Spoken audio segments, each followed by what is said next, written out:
Qu'est-ce qu'il se passe dans le monde du catch? Bonjour à tous, bande de fans de catch, ici Kozak, et aujourd'hui nous parlons des news WWE. Nous en avons 4 et on commence tout de suite avec la première. La blessure au genou de Seth Rollins semble sérieuse. Mauvaise nouvelle pour Seth Rollins, sa blessure au genou semble sérieuse. Seth Rollins s'est blessé durant le main event de Raw ce lundi, match dans lequel il défendait le titre du champion du monde poids lourd contre Jinder Mahal. Si l'on ne savait pas quelle était l'étendue de sa blessure lundi soir, l'inquiétude était déjà présente. Et les dernières informations ne les dissiperont pas.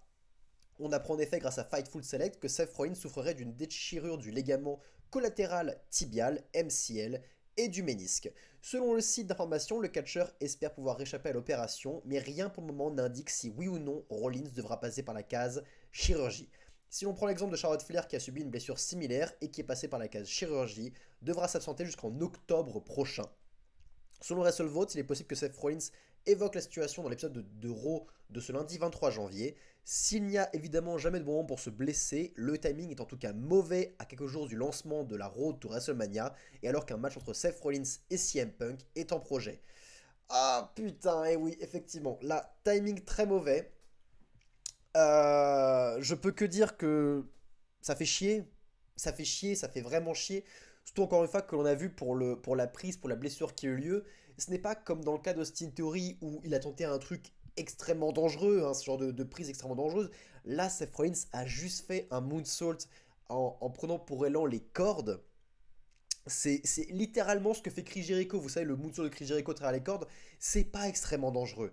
C'est juste qu'il y a eu un tout petit problème de timing de réception et Seth Rollins s'est tombé à plein sur les genoux sur le ring et bah il était déjà un peu blessé dans son passé, il était déjà blessé au niveau de ses genoux. Ça a pas manqué, ça a amplifié ça et ça a cassé. Encore une fois, malheureusement, je peux pas le reprocher à Seth Rollins parce que ce qu'il a fait n'est pas si dangereux, n'est pas si con que ça, c'est vraiment juste la faute à pas de chance. Et écoutez, je peux juste espérer, et on va tous espérer que Seth Rollins ne passe pas par la case chirurgie, parce que ça ce serait tellement dommage, parce que vous n'avez même pas idée les répercussions que ça peut avoir.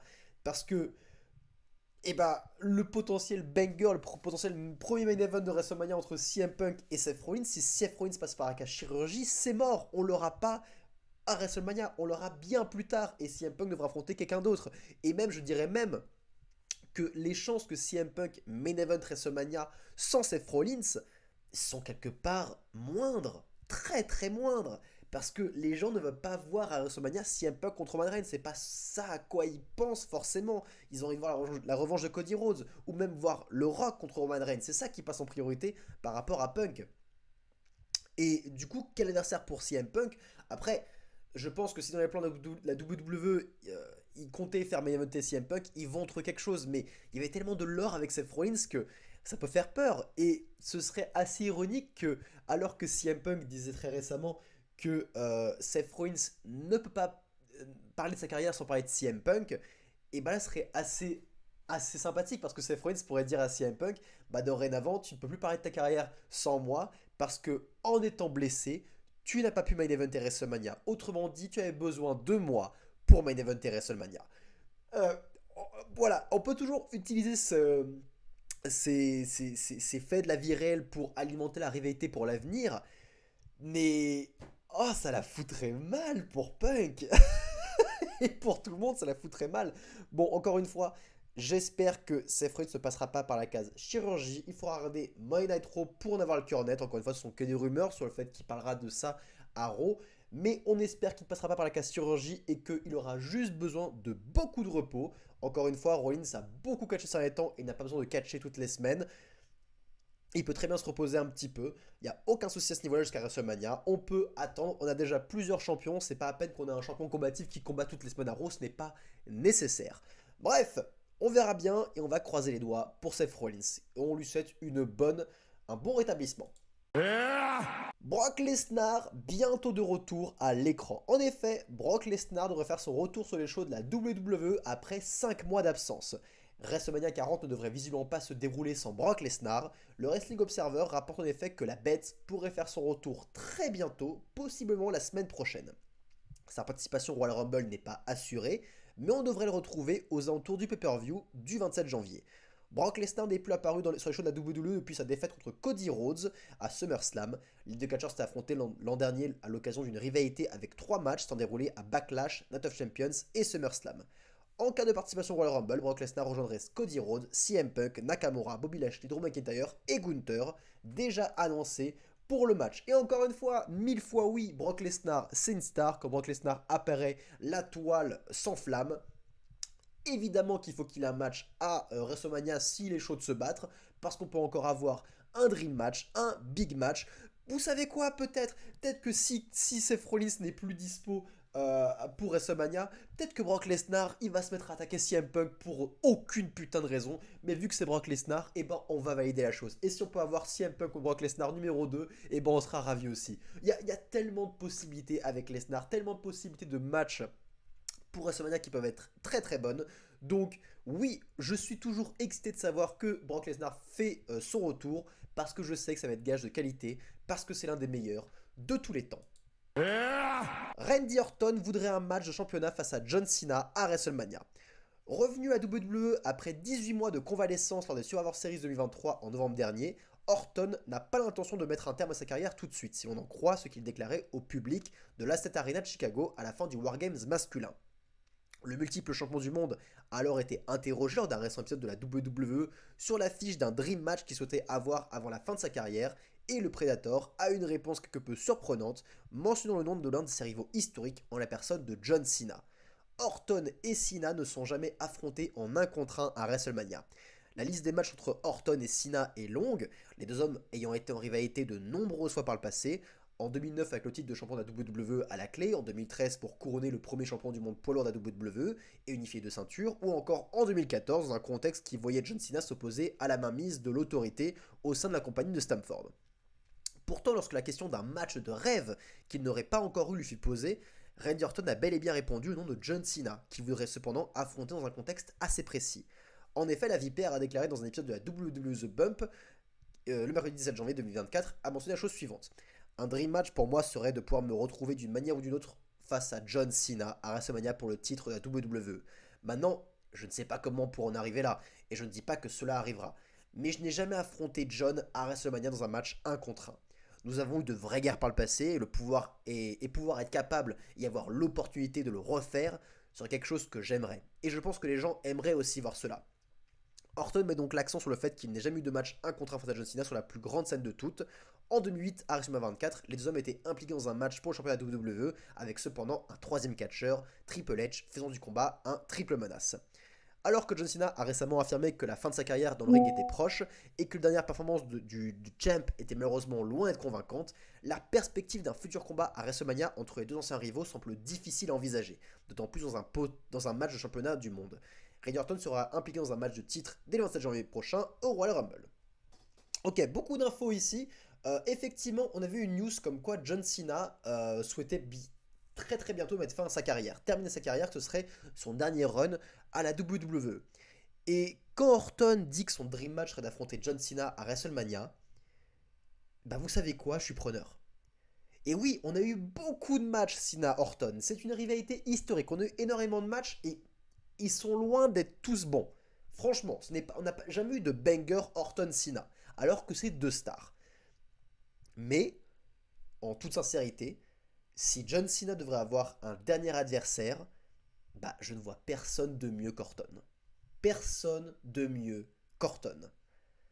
Parce que c'est une rivalité historique. Et que même si les gens l'ont déjà vu à travers les années, les gens achèteront pour voir le match final de Cena, le dernier match, le climax de sa carrière, sa rivalité historique face à Randy Orton. Les deux stars du show.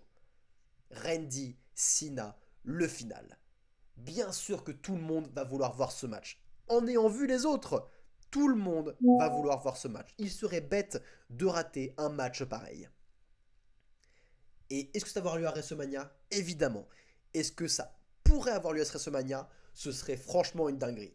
Si on apprend dans la route pour WrestleMania que John Cena, ici, va annoncer que son dernier match aura lieu cette année-là, en 2024, il faut que ce soit Orton qui affronte John Cena. Puisque Orton, en soi, là, il a son problème face à Roman Reigns, c'est excellent, mais après, Roman Reigns sera occupé avec d'autres personnes, et Orton, bah, qu'est-ce qu'il y aura pour Orton?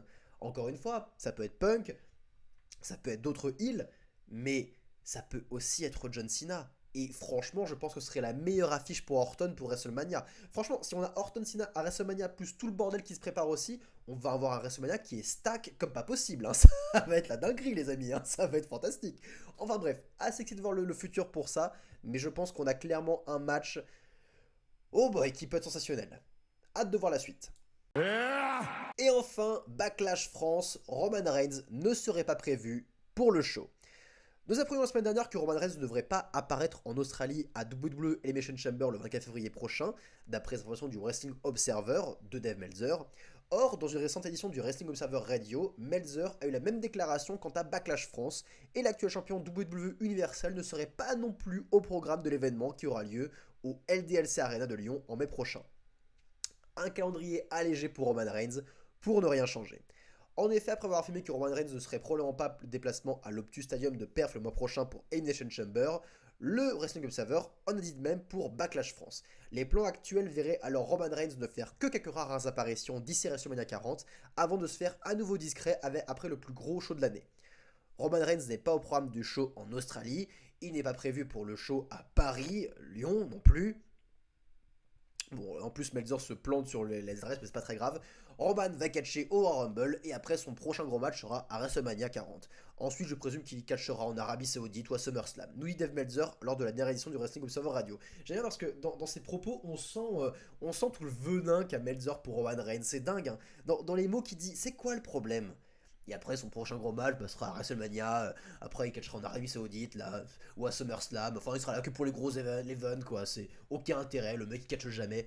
Bah oui, c'est une star. Et il se fait manquer. Et c'est comme ça que ça marche. C'est pour ça que les gens, qui créent de la hit comme pas possible. Et que les gens ont hâte à chaque putain de match de Roman Reigns. Et que les gens continuent à lever les doigts. Parce que c'est une putain de star, Dave. Pas peine d'avoir de la rancune pour lui, d'être. C'est dingue, ça. À écouter les déclarations de Dave Meltzer, nous pourrons croire que que Paris et la France sont la même chose, MDR. Ils ont vraiment écrit ça dans l'article. Quoi qu'il en soit, l'absence de Roman Reigns pour le show lyonnais n'apparaît pas aujourd'hui comme une certitude, car les projets de la WWE pourraient changer d'ici le 4 mai prochain. Nous nous souvenons en effet de Money in the Bank 2023 à l'O2 Arena de Londres, qui était initialement censé se dérouler sans le Tribal Chief, et pourtant. Cependant, la rareté des apparitions du leader de la Bloodline n'a rien de nouveau ces derniers temps, ce qui vient crédibiliser l'hypothèse du Wrestling Observer quant à la potentielle absence de Roman Reigns à Backlash. Bon, et oui, si Roman Reigns n'est pas présent à Backlash, et écoutez, il n'y a rien de surprenant là-dedans. Parce que on est d'accord que normalement, si tout se passe bien, si la WWE n'est pas trop lunaire, n'est pas trop bornée, Roman devrait perdre ses titres à WrestleMania, d'une manière ou d'une autre. Il devrait perdre ses titres. Ça, déjà qu'il aurait dû les perdre l'an dernier, il devrait les perdre cette année, parce qu'il n'y a plus aucun intérêt à ce fait qu'il soit toujours champion encore un an. On a tout vu, on a tout exploré avec la Bloodline, c'est bon. Limite que les... Roman Reigns n'a plus d'adversaire crédible. Il faut arrêter les frais. Donc, théoriquement, il devrait perdre ses titres à WrestleMania. Et s'il le fait, bah oui, il va prendre du temps off, potentiellement même un an off, tel Lesnar, pour revenir, pourquoi pas, au Rumble prochain et faire une affiche Blockbuster X l'an prochain. Et il va manquer, et quand il va revenir, ce sera une pop monstrueuse. Mais est-ce qu'on a besoin de le voir à Backlash France s'il n'est plus champion? Non. Non, on aura potentiellement Cody Rhodes, on aura potentiellement CM Punk, on aura les Orton, on aura LA Knight, on aura les autres stars du show. C'est pas grave si on n'a pas Roman Reigns. Pourquoi il devrait venir catcher à Backlash France? On n'a pas besoin de ça. On n'a pas besoin. Donc bref, ça ne me surprend pas. On n'aura sûrement pas Roman Reigns à Backlash. Est-ce qu'on aura Roman Reigns au Chamber? Pour l'instant, nous n'en savons toujours rien. Mais je pense qu'il y a plus de chances qu'on ait Roman Reigns au Chamber que l'on ait Roman Reigns à Backlash. Et si je me trompe, eh bien, vous viendrez me renvoyer le lien de cette vidéo dans les commentaires pour me rappeler à quel point j'avais tort. C'était tout pour les news, c'était Kozak. Prenez soin de vous, bande de fans de catch.